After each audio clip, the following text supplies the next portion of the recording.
Assalamualaikum warahmatullahi wabarakatuh. Innal hamdalillah nahmaduhu wa nasta'inuhu wa nastaghfiruhu wa nastahdihi wa na'udzu billahi min shururi anfusina wa min sayyiati a'malina man yahdihillahu fala mudilla lahu wa man yudlil fala hadiya lahu. Ashhadu an la ilaha illallah wa ashhadu anna Muhammadan 'abduhu wa rasuluh. Subhanaka la ilma lana illa ma 'allamtana innaka antal alimul hakim. Rabbi shrah li sadri wa yassir li amri wahlul 'uqdatam min lisani yafqahu qawli amma ba'd.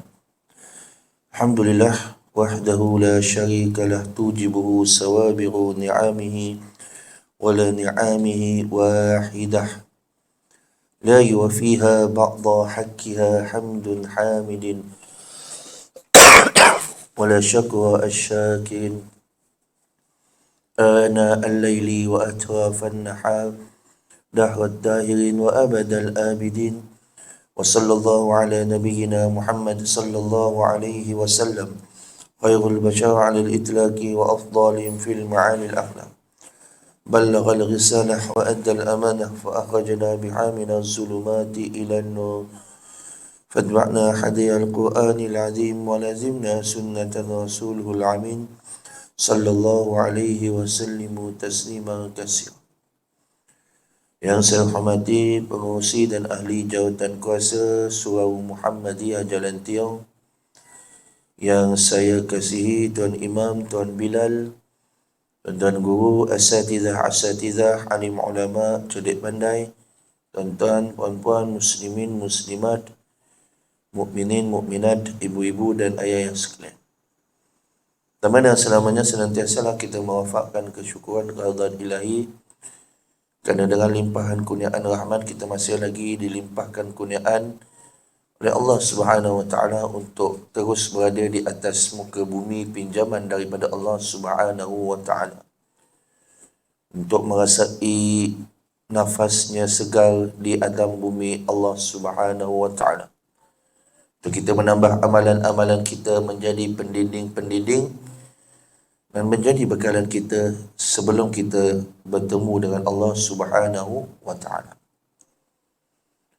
Saya risau kalau tengok kamera banyak-banyak ni. Dia mujuk kamera tak banyak lagi daripada orang. Kalau kamera banyak lagi daripada orang, ni satu, okey, orang ramai lagi. Ramai ni tak ada ni. Balik kampung ke?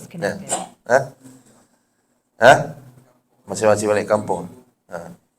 Kok cuti di Pabali lagi ke? Sama cuti di Pabali. Alhamdulillah. Saya rasa pada hari ini banyak memang saya berkisahkan tentang kematian. Pagi tadi saya kuliah subuh di Saadah tentang alam barzah juga, tuan-tuan. Lepas tu pukul 9 sampai Zuhur tadi saya ada kursus jenazah di Masjid Kelebar Restu. Ada kursus jenazah, kursus dengan teori praktikal lah. Kain kapan apa semua, cerita tentang mati lah juga, tuan-tuan. Jadi cerita malam ni pun cerita tentang mati lah juga, tuan-tuan. Jadi bila tiap hari cerita tentang mati ni, tuan-tuan, seperti mana juga yang dikatakan, yang diletakkan oleh Sayyidina Umar radhiyallahu anhu di atas cincinnya, tuan-tuan. Di antara sunnah Nabi dan sunnah sahabat, meletakkan tulisan di atas cincin mereka. Jadi apakah tulisan yang diletakkan oleh Sayyidina Umar?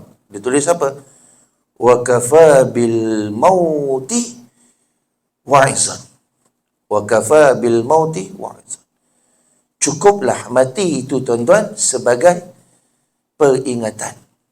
Cukup mati itu, tuan-tuan. Cerita tentang mati, cerita tentang alam lain, cerita tentang kita akan menemui Allah, cerita meninggalkan roh daripada jasadnya, cerita tentang kubur, tuan-tuan. Memang aksaru az-zikra hadimul lazat.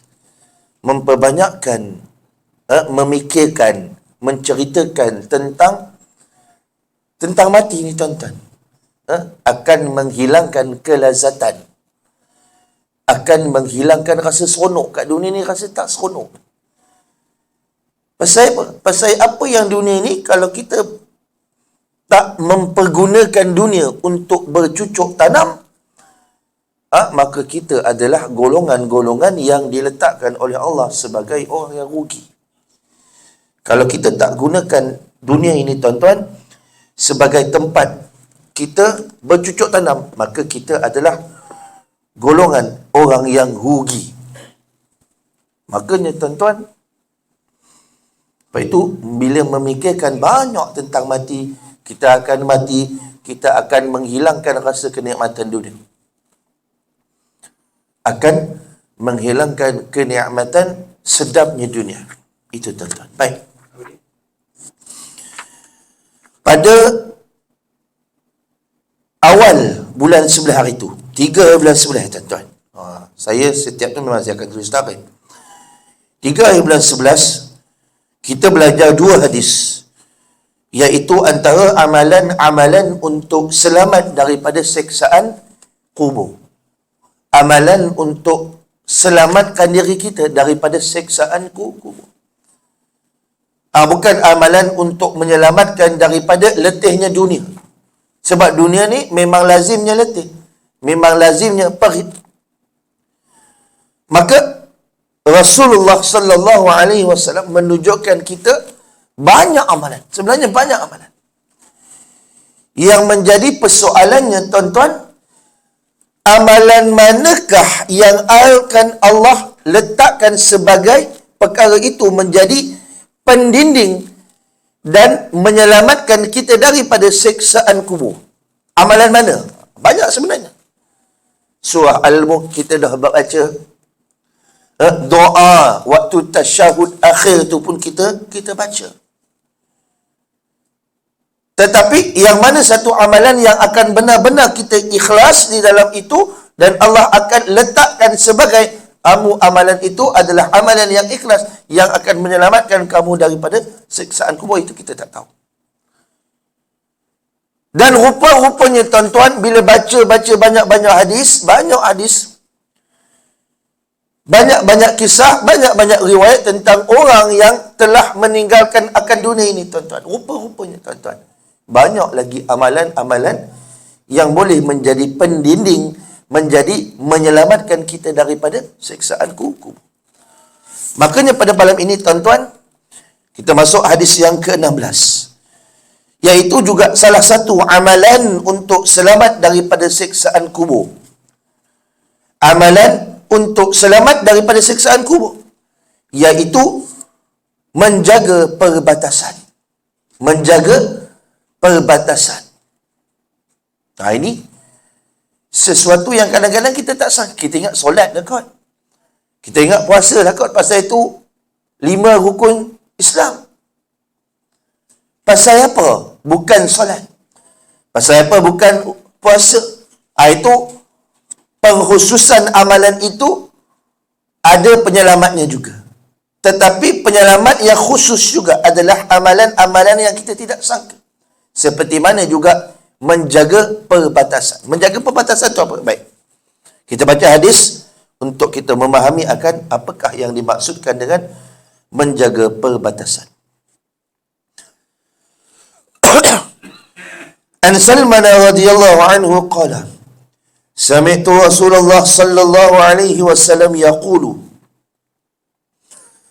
ribatu yawmi wa laylatin khairun min siyami syahrin wa qiyamihi, wa in mata ujriya alaihi amaluhu alladhi kana ya'maluhu wa ujriya alaihi rizquhu wa aminal fattan, rawahul Muslim. Artinya, daripada Salman radhiyallahu anhu berkata, aku mendengar Rasulullah sallallahu alaihi wasallam bersabda, menjaga perbatasan negara hanya 1 hari semalam lebih baik daripada berpuasa sunat dan qiyamulai selama 1 bulan. Askar, tuan-tuan, askar dia jaga sempadan negara. Askar yang menjaga sempadan negara. Satu hari semalam lebih baik daripada berpuasa sunat dan qiyamul lail selama 1 bulan.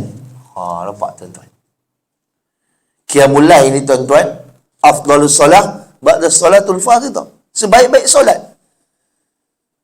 Puasa pun pula tuan-tuan sangat-sangat baik. Tapi mana amalan yang lebih? Menjaga perbatasan. Lebih baik daripada qiyamul lail walaupun 1 bulan. Subhanallah tuan-tuan. Ini yang kadang-kadang kita tak sangka. Dan jika dia meninggal dunia, dibentangkan semua amalan yang dia lakukan sebelum ini. Dikekalkan pahala amalannya walaupun dia sudah meninggal dunia. Dan dibentangkan rezekinya serta mendapat keamanan daripada fitnatul qubur. Bukan sekadar itu, malah dibentangkan semua amalan-amalan yang dilakukan pada sebelum ini dan dikekalkan pahala amalan. Pahala amalan yang dia buat sebelum dia meninggal dunia tu tuan-tuan disebabkan menjaga perbatasan, menjaga sepadan. Allah kekalkan pahalanya walaupun sudah pun meninggal dunia. Malah dibentangkan pula rezekinya serta mendapat keamanan di alam barzakh. Dia orang kata letih-letih jaga perbatasan, dok berdiri je tuan-tuan. Kita tengok askar, kita tengok polis kadang-kadang kan tuan-tuan. Dia orang berdiri bukannya seminit 2 minit tuan-tuan, bukan sejam 2 jam. Paling kurang 8 jam. Kadang-kadang 12 jam berdiri menjaga keamanan. Apatah lagi di saat mereka menjaga keamanan itu, tiba-tiba terjadinya pertumbahan darah dan mati pada keadaan itu. Maka itu juga digelarkan oleh ulama antara mati syahid. Sebab mempertahankan negara tuan-tuan. Maka apa yang kita lihat pada zaman sekarang tuan-tuan, yang boleh kita lihat, yang boleh juga kita andaikan bagaimana perjuangan rakyat Palestin zaman sekarang. Tuan-tuan, ni baru jaga sempadan. Kalau jaga negara pula tuan-tuan, jaga negara kita. Mempertahankan Islam, mempertahankan tanah-tanah yang diberkati oleh Allah. Pastilah lebih banyak pahala. Subhanallah. Sebab itu tuan-tuan, jangan sesekali kita meremeh-temehkan perjuangan rakyat Palestin. Jangan sesekali kita memberi satu komen yang negatif yang mengatakan ni Palestin yang layastan ni, ini Hamas yang salah, kamu tu yang salah. Dan ada orang komen, ni tak betul ini, apa saya faham pagi serang, tengok dah mati banyak orang. Tak betul tu. Ini orang yang dia tak tahu fik peperangan. Dia peperangan pun sebenarnya tuan-tuan ada fiqah tuan-tuan. Orang yang berada di sini tuan-tuan, duduk di sini nak menghukum akan sesuatu yang berada di luar negara pada wakil yang berbeza, pada bi'ah yang berbeza, pada zona yang berbeza, sesekali tidak akan dapat digunakan pakai dia punya kata-kata. Buangkan longkang je tuan-tuan. Macam tu. Tak maaf saya kata kan. Ini bagaimana kita lihat di dalam hadis ini yang Nabi kata yang jaga perbatasan, yang jaga sepadan pun boleh mengelakkan daripada fitnatul qubur. Apatah lagi yang mempertahankan negara tuan-tuan. Apatah lagi mereka mati syahid tuan-tuan. Jelas dan nyata. Mati yang dicita-citakan oleh orang ramai. Ini orang kata, biarlah hidup di dunia, biarlah tak ada air pun, tak apa. Biarlah tak ada elektrik, tapi apa? Mereka dijanjikan syahid oleh Allah Subhanahu wa ta'ala. Apa lagi nak tuan-tuan? Syahid ni tuan-tuan, banyak janji-janji Allah Subhanahu wa ta'ala bagi orang yang syahid.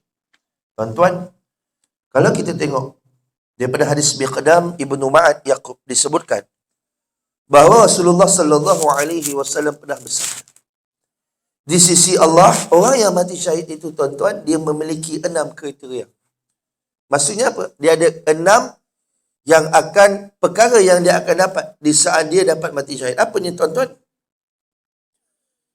Yang pertama, diberikan keampunan kepadanya pada percikan pertama daripada darahnya.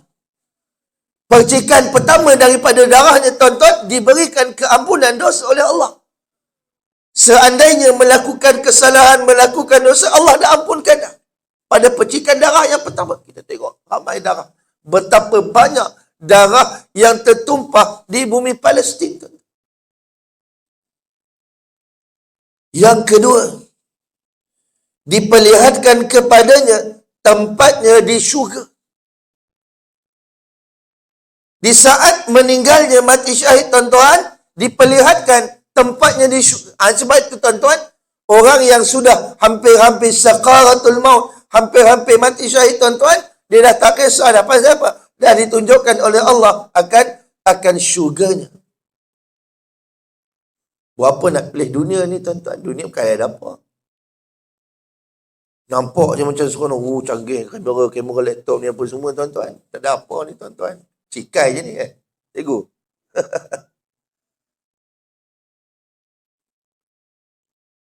Maka syurga tu nilaiannya lebih tinggi, tuan-tuan. Yang ketiga, diselamatkan daripada azab kubur. Ini tuan-tuan penting. Selamat daripada azab kubur. Sebab apa? Banyak mana amalan kita, tuan-tuan, belum tentu amalan kita akan dinilai oleh Allah, akan diterima oleh Allah. Banyak mana amalan kita, tuan-tuan, kita tak tahu amalan kita yang mana akan diterima oleh Allah dan dapat menyelamatkan kita daripada azab kubur. Itu kita risau, tuan-tuan.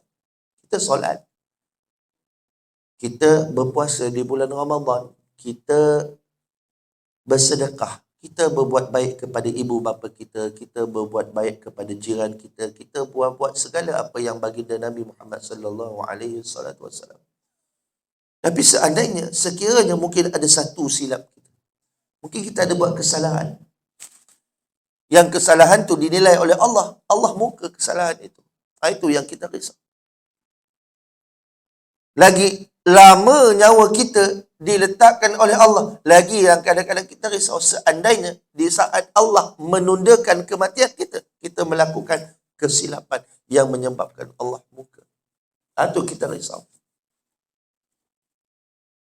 Sebab itu selamat daripada azab kubur, tuan-tuan. Seumpama orang kata bonus, tiket bonus. Rehat di alam kubur. Dah letih berperang, letih dihancurkan rumahnya, letih tak ada air, letih tak ada elektrik, tak apa. Pasal apa? Selamat daripada azab kubur. Yang keempat, diberikan keamanan daripada rasa takut pada hari kiamat. Diberikan keamanan, rasa takut pada hari kiamat. Yang kelima, diletakkan mahkota kemuliaan di atas kepalanya, sementara batu mulia yang ada padanya lebih baik daripada dunia dan seisinya. Subhanallah, tuan-tuan. Diletakkan mutiara, piala, tuan-tuan, macam raja tu, tuan-tuan. Yang mutiara yang ada dekat mahkota tu, tuan-tuan, mutiara yang ada pada mahkota yang diletakkan orang mati syahid, tuan-tuan, mutiara, sebitir mutiara tu lebih baik daripada dunia dan seisinya, tuan-tuan. Apa lagi orang mati syahid ni nak, tuan-tuan? Dah dapat segala-galanya, tuan-tuan. Maka sebab itu, tuan-tuan, mati syahid ini adalah sesuatu yang perlu kita kejar, yang perlu kita letakkan cita-cita. Tuan-tuan, kalau cita-cita jadi doktor pun, tuan-tuan, kalau tak dapat mati syahid, belum tentu dapat lepas azab kubur. Tuan-tuan, letaklah cita apa-apa, nak cita jadi ulama ke, tapi kalau tak dapat mati syahid, belum tentu dapat melepasi azab kubur. Walaupun ulama, tuan-tuan. Walaupun mufti, tuan-tuan.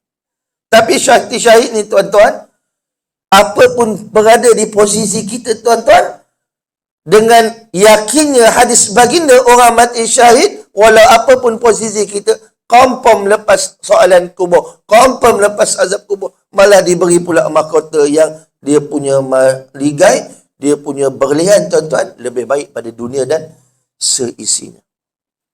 Dan yang last sekali tuan-tuan, ini yang paling seronok ni tuan-tuan. Yang keenam, dinikahkan dengan 72 bidadari dan boleh memberikan syafaat kepada 70 orang daripada kaum kerabatnya. 72 orang tuan-tuan. Kita yang seorang ni pun seorang terhegeh-hegeh, terlari-lari tuan-tuan. Ini 72 orang. Boleh tak Ji? Nak tak 72 orang Ji? Mampu tak 72 orang? Tak larat. Oh, ya ke? 72 orang lah tuan. Garu kepala habis. Yang kat dunia ni 4 orang pun habis botak. Ini 72 orang. Mampu kerai orang kata. Tak mampu kerai dah waktu tu. Subhanallah. Apa lagi yang kita nak tuan? Ini semua seakan-akan diberikan segala-galanya nikmat bagi seorang lelaki. Ini tuan-tuan, di antara janji-janji orang yang ataupun perkara-perkara orang yang mati syahid akan dapat. Baik, kita baca keterangan hadis ni. Sungguh besar jasa tentera yang menjaga keselamatan, terutamanya di perbatasan sempadan negara. Mereka terpaksa berpisah dengan keluarga tersayang. Mereka juga terdedah dengan risiko serangan musuh luar. Atas semangat cintakan tanah air dan rasa tanggungjawab, mereka terpaksa melakukan pengorbanan besar ini. Nabi SAW menjanjikan kepada mereka keselamatan di alam barzakh dan juga di akhirat nanti. An Ibni Abbas radhiyallahu anhuma qala sami'tu Rasulullah sallallahu alaihi wasallam yaqul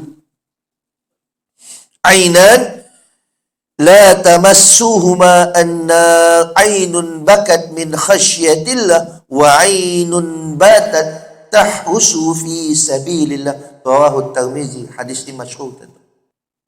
Hadis ni masyhur dan banyak kali kita dengar. Banyak kali kita dengar. Apa dia? Daripada Ibnu Abbas radhiyallahu anhu berkata, aku mendengar Rasulullah sallallahu alaihi wasallam bersabda, dua mata yang tidak akan disentuh oleh api neraka tuan-tuan, iaitu mata yang menangis kerana takut kepada Allah, min khasyatillah. Min khasyatillah tuan-tuan. Bangun malam menitikkan air mata takut kepada Allah. Fikirkan tentang kematian kita tuan-tuan. Belum tentu tuan-tuan kita dapat melepas akan kematian azab kubur tuan-tuan. Tu titisan air mata itu sangat bernilai sehingga boleh menghapuskan api neraka. Dan yang kedua tuan-tuan, air mata berjaga malam kerana menjaga keselamatan pada jalan Allah. Fi sabilillah, menegakkan kata-kata Allah, menegakkan kalimah Allah tuan-tuan. Berjaga malam. Menegakkan kalimah Allah, membawa perjuangan Allah, membawa bendera-bendera panji Allah tuan-tuan. Allah akan memberi satu pelepasan daripada seksaan. Malah tuan-tuan, air mata ni tuan-tuan tidak akan disentuh oleh api neraka. Ni tuan-tuan, sebab tu air mata ni tolong simpan untuk menangisi akan dosa kita. Tak payahlah nangis tengok cerita Korea tu tuan-tuan. Tak payah nangis tengok cerita Hindustan. Tak berguna tuan-tuan. Tengok cerita Hindustan menangis. Menangis tu tuan-tuan tak dapat apa-apa tuan-tuan. Menangis tengok cerita Shah Rukh Khan ke, Salman Khan ke, Hrithik Roshan ke tuan-tuan. Tapi menangis kerana Allah, saya yakin tuan-tuan, pasti mendapat sesuatu yang akan menghapuskan api neraka. Allah Subhanahu wa taala juga berfirman di dalam surah Ali Imran ayat 200. A'udzubillahi minasyaitonirrajim. Bismillahirrahmanirrahim. Ya ayyuhalladzina amanu isbiru wa sabiru wa rabitu wattaqullaha la'allakum tuflihun. Wahai orang-orang yang beriman, bersabarlah kamu dan kuatkanlah kesabaranmu dan tetaplah bersiap siaga di perbatasan negerimu dan bertakwalah kepada Allah agar kamu beruntung. Ni tuan-tuan. Perintah untuk kita bersabar dalam kehidupan ni banyak, tuan-tuan. Ayat yang Allah Subhanahu wa taala letakkan di dalam Al-Quran, perkataan sabar je, tuan-tuan, melebihi 90 ayat. Melebihi 90 ayat perkataan sabar. Sabar ni pula juga, tuan-tuan, saya pernah cerita juga bagaimana pahala sabar ni, tuan-tuan, sebenarnya pahala dia, manfaat dia, ganjaran dia lebih banyak lagi daripada as-salah. Pahala ibadat sabar lebih banyak daripada pahala solat, walaupun solat itu solat berjemaah. Solat berjemaah dapat berapa pahala, tuan-tuan? 27. Kalau sabar dapat berapa pahala? Unlimited.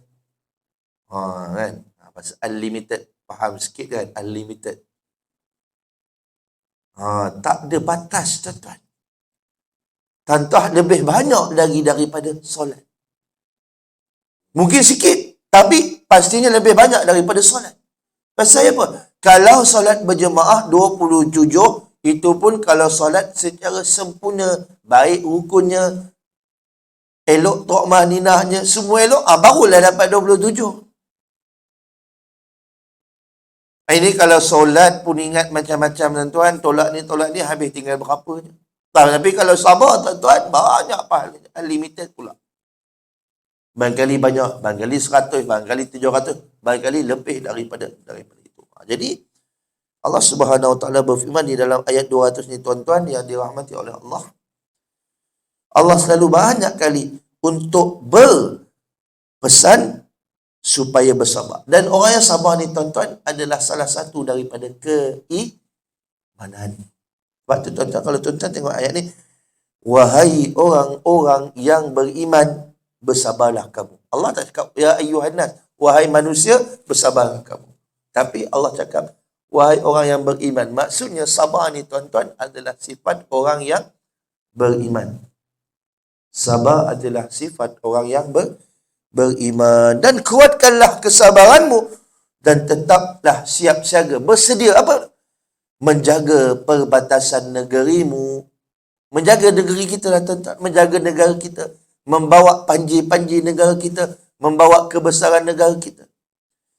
Dan bertakwalah kepada Allah agar kamu di kalangan orang yang beruntung. Baik.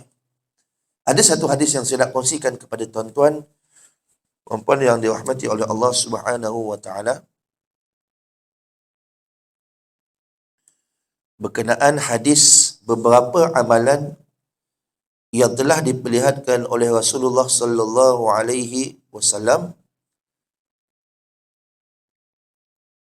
akan penghuni-penghuni kubur, tuan-tuan. Hadis ni agak panjang, tuan-tuan. Hadis daripada At-Tabrani dalam Al-Jami' Al-Kabir, At-Tirmizi dalam Nawadir Al-Usul, dan Al-Asbahani dalam At-Targhib menutupkan riwayat daripada Abdurrahman bin Samrah. Dia berkata bahawa pada suatu hari Rasulullah sallallahu alaihi wasallam bersabda sebagai berikut. Tadi malam aku bermimpi melihat seorang daripada kalangan umatku didatangi malaikat maut yang akan mencabut nyawanya. Lalu datang amal kebaikan yang dilakukannya kepada kedua orang tuanya, menghalang malaikat maut. Ni tuan-tuan, menghalang malaikat maut. Aku juga melihat salah seorang daripada umatku yang telah dibentangkan baginya azab kubur. Lalu datang wuduknya untuk menyelamatkannya daripada azab tersebut. Tuan-tuan, wuduk, tuan-tuan. Mana kita nak sangka wuduk ni, tuan-tuan, boleh menyelamatkan kita juga daripada azab kubur. Sebab itu saya kata, tuan-tuan, banyak sebenarnya amalan kita buat. Maka memperbanyakkanlah amalan walaupun amalan itu nampak kecil di sisi kita. Walaupun sekadar berwuduk. Aku melihat salah seorang daripada umatku dikelilingi oleh syaitan, lalu datang zikrullah yang pernah dilakukannya dan berhasil menyelamatkannya daripada kepungan syaitan-syaitan itu. Zikrullah, tuan-tuan. Zikrullah boleh menyelamatkan daripada kepungan syaitan. Syaitan ni, tuan-tuan, musuh kita yang nyata. Syaitan adalah musuh kita yang nyata. Maka apakah yang menghapuskan syaitan, menjauhkan, melarikan kita daripada syaitan? Memperbanyakkan zikrullah. Zikir, tuan-tuan, zikir. Sebab itu, tuan-tuan, umur 40 tahun, sunnah orang Arab, tasbih dah ada kat tangan, tuan-tuan. Tasbih dan tongkat ada di tangan. Pasal apa? Pasal kalau dengan memegang tasbih kita akan berzikir, maka peganglah tasbih. Bismillah.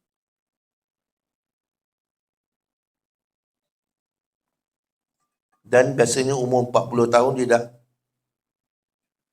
sampai, orang kata, waktunya untuk kita fokus beramal. Umur 40 tahun. Tapi tengok banyak juga yang dah lebih 40 tahun. Abang umur apa? Lebih 40 dah. Tengok ada 2 orang muda, yang lain semua tengok dah banyak putih lagi. Ngusi kita pun putih lagi.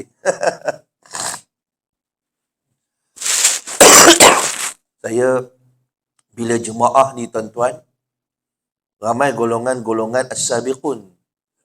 Saya rasa seriau lah sikit, tuan-tuan. Yalah, takut nanti 3-4 tahun saya seorang je lah mengajar. Macam kat Kedas 3. Kedas 3 baru-baru ni Haji Yusof meninggal kan? Haji Yusof. Kenal kot Haji Yusof? Haji Yusof tu antara yang jemaah yang rajin lah pengajian ni. Muka dia selalu je kat Kedas 3. Kedas 3, kadang-kadang Sungai Kati. Muka dia biasa tak miss lah, mesti ada je. Jadi saya selalulah sembang gurau-gurau dengan ni. Saya kata 4-5 tahun Kedas 3 ni, tuan-tuan, alamat tahun tinggal saya seorang je lah. Pasal semua rambut putih dah. Ni Haji Yusof dah meninggal. Tinggal berapa orang? Kurang seorang. Tahun dah 8 tak tahu lagi. Pasal umur semua dah berumur. Yang 20 tahun tak ada, yang 30 tahun kurang. Yang ada betul. Abang lebih kurang kot 40 lebih kan. Lebih kurang lah tu. Umur pun dah kira lanjut. Yang muda-muda ni mana, tuan-tuan? Yang muda-muda ni banyak. Malah kalau kita tengok ikut purata orang muda di Malaysia sebenarnya ramai lagi. Orang muda di Malaysia ramai lagi. Tapi mana orang muda? Kan? Kira hari saya kot yang paling muda kat surau ni. Kan? Saya yang paling muda lah kot dalam surau ni. Semua 40. Saya baru 30-an. Ustaz muda je. Ustaz muda. Tapi belum tentu, tuan-tuan, saya pergi dulu daripada haji kan. Baik. Aku melihat umatku, seseorang daripada umatku yang mengeluarkan lidahnya kerana kehausan. Setiap kali ada kolam, dia dilarang mendekatinya. Lalu puasa yang pernah dikerjakannya mendatanginya dan memberikan minuman kepadanya. Ini kolam yang akan suatu hari kita akan berjumpa di kawasan. Aku melihat seseorang daripada umatku, sedangkan para nabi duduk mengelilinginya. Setiap kali dia mendekati garisan lingkaran itu, mereka mengusirnya. Lalu mandi janabah yang pernah dilakukannya mendatanginya untuk menyelamatkannya dan mendudukkannya di sampingnya. Ini Apabila Nabi tengok daripada umatnya, ada banyak Nabi duduk mengelanginya. Tapi ada bila nak mendekati satu garisan, dia tak lepas. Tapi disebabkan mandi janabah. Mandi wajib, tuan-tuan. Ni amalan. Mana kita nak sangka mandi wajib ni, tuan-tuan, boleh melepaskan kita daripada sesuatu perkara. Mandi wajib yang sah lah, tuan-tuan. Maksudnya. Pasal apa cerita tentang mandi wajib ni? Apa kena mengena, tuan-tuan? Mandi wajib yang sah, tuan-tuan, mencantikkan ibadah kita. Mensahkan juga ibadah kita. Tuan-tuan ingat tak? Kalau mandi wajib tak sah, tuan-tuan, tuan-tuan puluhlah solat 2 tahun, 3 tahun, tapi mandi wajib tak sah, tuan-tuan. Apa guna solat? Solat tak guna, tuan-tuan. Sebab tu, mandi wajib ni penting. Solat Isyak. Boleh sama lagi mengusi sikit? Kemudian aku melihat seseorang daripada umatku yang di hadapan dan di belakangnya terdapat kegelapan. Sedangkan dia sendiri bingung. Tidak tahu hendak berbuat apa. Lalu haji dan umrahnya mendatanginya untuk menyelamatkannya. Sehingga keduanya mengeluarkannya daripada kegelapan itu. Dan memasukkannya ke dalam cahaya. Amalan umrah dan haji mengeluarkan kita daripada kegelapannya malam. Bukannya malam sekarang ni, tuan-tuan. Malam nanti di alam barzah. Aku menyaksikan seseorang daripada umatku yang mengajak orang-orang mukmin untuk berbicara. Tetapi mereka sama sekali tidak mengajaknya berbicara. Lalu datang silaturahimnya seraya berkata, wahai sekalian, orang-orang yang beriman, ajaklah dia bicara. Hingga mereka pun mengajaknya berbicara. Menyambung silaturahim. Menyambung silaturahim. Ada setengah orang, tuan-tuan, sombong, tuan-tuan. Tak mau nyembang. Senyum pun tak mau. Ada orang macam itu, tuan-tuan. Muka masam je. Tak senyum. Tak ramah. Tak pernahnya siapa. Ada memang saya pergi tempat-tempat, beberapa tempat mengajar, tuan-tuan, Allah. Bukanlah kita nak suruh mereka sambut kita red carpet. Bukan. Tapi macam tak ramahnya buat macam tu. Allah. Kita rasa pun macam nak mengajar pun rasa macam malas je. Dia punya cara sambutan tu kurang mesra. Kurang. AJK pun senyum nak tak nak, senyum nak tak nak. Macam senyum paksa je. Jadi orang tu tidak menyambung silaturahim. Bukan kita nak suruh salam, cium tangan, cium kaki. Orang tak suruh pun. Asalkan dia bagi salam, senyum cukup lah kan. Bukan nak suruh bagi red carpet, apa bagai. Kan? Kadang-kadang orang itu je. Kita nak tanya Assalamualaikum, apa khabar, daripada mana, duduk mana. Itu je. Bukan nak suruh belanja kopi ke burger ke. Baik. Itu sebab tu menyambung silaturahim ni, tuan-tuan, meletakkan kasih dan sayang kita kepada seseorang kerana Allah banyak pahalanya. Selain itu, aku juga menyaksikan salah seorang daripada umatku yang berusaha menghalangi kemarahan dan panasnya api daripada wajahnya dengan tangannya. Lalu sedekah yang pernah dikeluarkannya mendatanginya dan menjadi penghalang wajahnya sekaligus sebagai tempat bernaung kepalanya. Sedekah. Sedekah. Jangan lupa duit masuk dalam tabung surau. Letakkan target. Ini tak penuhnya masuk duit merah, duit biru je manja. Jadi, duit biru je merah ada kadang-kadang kan. Sekali-sekala masuklah duit merah, sekali-sekala masuklah duit biru. Duit purple tu lagi baik. Orang kata sedekah. Sebab apa? Ia akan mendatangi dan menjadi penghalang. Aku melihat seseorang daripada umatku yang diserang oleh malaikat Zabaniyah daripada segala arah. Lalu amal ma'ruf dan nahyul munkar yang pernah dilakukannya, mendatangi dan menyelamatkannya dari tangannya, dan kemudian dia diserahkan kepada malaikat pemberi rahmat. Ini nahyul amal ma'ruf dan nahi munkar. Tuan-tuan, dunia ni tuan-tuan, Malaysia ni tuan-tuan dah pening kepala. Benda baik mereka halang, benda buruk maksiat dia orang alu-alukan.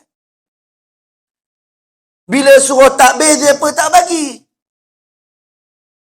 Suruh kunut nazilah, mereka tak bagi. Tapi bila konsert, dia orang alu-alukan. Maka tugas kita sebagai orang yang memahami Islam, wajib kita menolak perkara mungkar. Apanya? Konsert. Dah tahu jelas-jelas rakyat Palestin pada zaman sekarang, pada saat ini tengah berperang, hebat berperang, menggadaikan nyawa, menggadaikan rumah, tuan-tuan. Kita seronok-seronok nak buat konsert pula, Coldplay ni nak datang, tuan-tuan. Kena tak Coldplay, tuan-tuan? Saya pun tak tahu dan tak kenal dan tak nak ambil tahu pun siapa dia. Tapi memang akan ada dalam berapa Disember ke November, saya pun lupa. Dalam seminggu ke 2 minggu lagi tak sampai. Ini kalau kita berdiam, tak apalah, bukan saya tengok Ustaz. Kita macam tak ada, orang kata kita mempunyai selemah-lemah iman. Kurang-kurangnya kita mengatakan dan membantah sekeras-kerasnya akan perkara itu. Ini nahi anil munkar. Dia tak boleh kerja, tuan-tuan, kita amal makruf, kita ajak orang buat baik je, tapi kalau benda jahat kita diam, tak boleh. Sebab tu umat baginda, tuan-tuan, kuntum khaira ummah ta'muruna bil ma'ruf wa tanhauna 'anil munkar wa tu'minuna billah. Maka kamu nak menjadi sebaik-baik umat, kena ada dua, nahyul amal ma'ruf dan nahi munkar. Mengajak kepada kebaikan dan menolak kepada kemungkaran. Dia tak boleh ajak baik je, buat benda baik je, solat, tazkirah, ceramah, tapi bila tengok kejahatan, tengok kemungkaran, kita diam. Tak boleh, tuan-tuan. Dia ada dua. Baik. Itu menyelamatkan kita daripada malaikat Zabadiyah. Aku melihat seseorang dari umatku yang duduk di atas kedua lututnya, yang di antara dirinya dan Allah terdapat hijab pembatas. Lalu kebaikan akhlak yang dimilikinya mendatangi dan membawanya menghadap Allah. Kebaikan akhlak. Akhlak ni, tuan-tuan, sangat-sangat penting. Akhlak. Khuluquhul Quran. Bagaimanakah akhlak Nabi? Akhlak Nabi adalah Al-Quran. Akhlak ni, tuan-tuan, banyak orang muda pada zaman sekarang, tuan-tuan, hilang akhlak mereka. Adab mereka sudah semakin terkikis. Selanjutnya, aku juga menyaksikan seseorang daripada umatku mendapat buku catatan amal perbuatannya di sebelah kiri. Lalu datang ketakwaannya kepada Allah kepadanya dan mengambil catatan itu serta menyerahkannya daripada sebelah kanan. Ini kata ketakwaan, tuan-tuan. Ketakwaan kita kepada Allah. Kemudian, aku menyaksikan seseorang daripada umatku yang timbangannya sangat ringan. Lalu anak-anaknya yang meninggal pada waktu masih kecil datang dan memberatkan timbangannya itu. Timbangan amalan kurang, tuan-tuan. Banyak dosa, banyak jahat lagi daripada baik. Tapi disebabkan anak-anak yang meninggal pada waktu usia muda, membawa manfaat dan syafaat kepada ibu bapa. Sebab tu kalau ada mak ayah yang anak dia meninggal muda, lebih-lebih lagi mati, kalau mati pada waktu belum balik lagi, confirm masuk syurga. Masuk syurga. Dapat pula mak ayah tu dapat syafaat. Senang kata memang ahli syurga lah.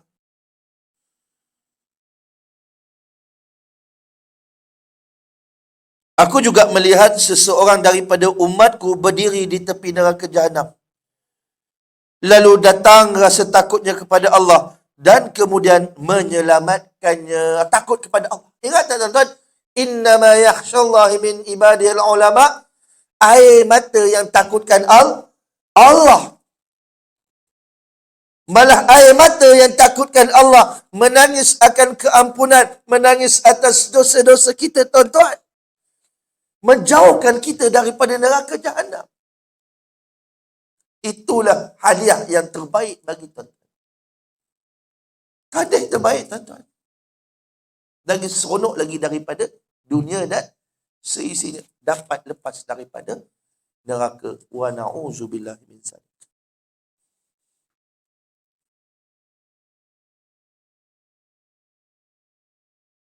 Aku melihat seseorang.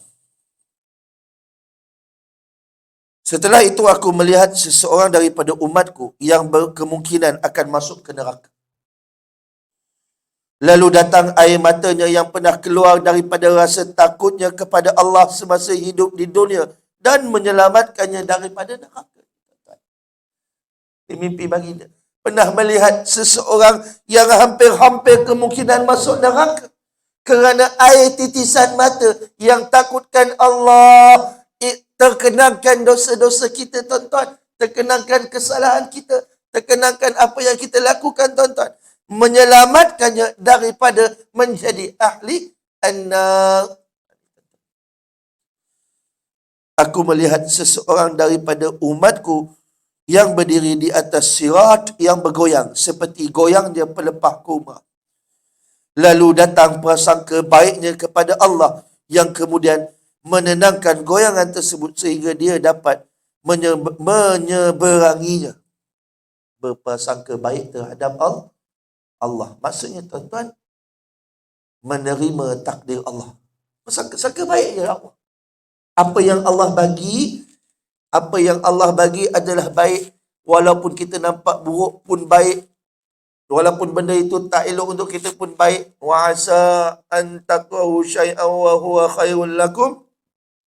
Wa asa an tuhibbu syai'an wa huwa syarrul lakum. Kadang-kadang kita rasa benda tu baik, tapi benda tu tak baik untuk kita.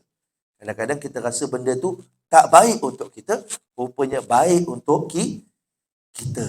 Itu kita rasa, tuan-tuan. Kita nak bandingkan apa yang kita rasa dengan pandangan Allah, yang sudut pandangan Allah melebihi segalanya, tuan-tuan. Allah nampak pada lepas kiamat. Allah nampak pada waktu hadapan. Kita tak nampak apa, tuan-tuan. Tuan-tuan tahu tak apa berlaku esok? Tak tahu. Sebab itu baik, buruk perkara yang Allah telah tentukan. Jalan yang Allah tetapkan. Perkara yang Allah bagi kepada kita adalah yang terbaik. Maka berprasangka baik terhadap janji-janji Allah dan ketentuan Allah. Aku menyaksikan seseorang daripada umatku yang berada di atas sirat merangkak sedikit demi sedikit. Lalu selawat yang ditujukan kepadaku mendatanginya dan kemudian membantunya berdiri hingga akhirnya berhasil menyeberanginya. Selawat, tuan-tuan. Selawat kepada baginda Nabi Muhammad sallallahu alaihi wasallam. Dan yang terakhir sekali, tuan-tuan, aku melihat seseorang daripada umatku yang sampai di hadapan syurga. Dah sampai dah depan pintu syurga, tuan-tuan. Tetapi pintu-pintunya tertutup baginya. Dah sampai depan pintu syurga, tuan-tuan. Tapi tiba-tiba pintu tertutup. Lalu datang kesaksiannya bahawa tiada Tuhan selain Allah, la ilaha illallah, Muhammadun Rasulullah. Membukakan pintu-pintu itu baginya dan memasukkannya ke dalam syurga. Perkataan la ilaha illallah, Muhammadun Rasulullah begitu hebat, begitu power, tuan-tuan.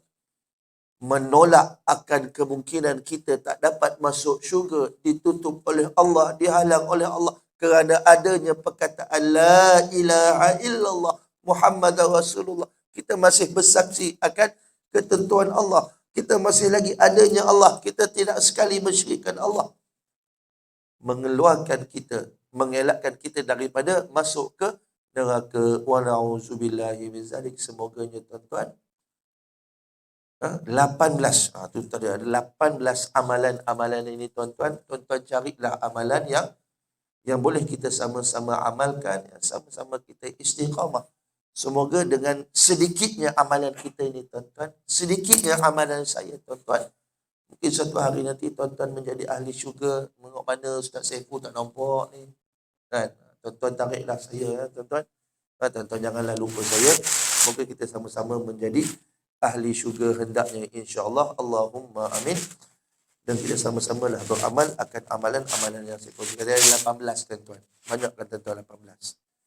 Pilihlah satu. Sebab tu saya kata tadi tuan-tuan, sebenarnya banyak amalan lagi yang dikatakan oleh baginda Rasulullah sallallahu alaihi wasallam boleh menyelamatkan kita daripada terjatuh ke sungkuh ke pintu neraka. Wa iyazubillah. Wallahu ta'ala. Saya kata sekadar itu saja tuan-tuan perkongsian saya pada malam ini. Saya mohon maaf sangat-sangat kerana terlebih waktu. Semoga sedikit waktu kita lapangkan kerana Allah, kerana ilmunya Allah.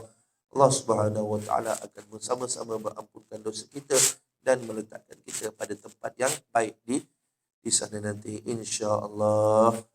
Billahi taufiq wal hidayah. Wassalamualaikum warahmatullahi wabarakatuh. Yang baik daripada Allah, yang buruk daripada saya sendiri. Auzubillahi minasyaitonirrajim. Bismillahirrahmanirrahim. Alhamdulillahirabbil alamin. Wassalatu wassalamu ala asyrafil anbiya'i wal mursalin wa ala alihi wa sahbihi ajma'in. Allahumma faqihna fid din, Allahumma faqihna fid din. وعلمنا تأويل واهدنا الصراط المستقيم نعم من النبيين والصديقين والشهداء والصالحين وحسن أولئك رفيقا يا أرحم الراحمين. اللهم إنا نسألك علما نافعا ورزقا طيبا وعملا متقبلا صالحا. ربنا آتنا في الدنيا حسنة وفي الآخرة حسنة وقنا عذاب النار. وصلى الله على سيدنا محمد وعلى آله وصحبه وسلم والحمد لله رب العالمين. تبارك الله منكم.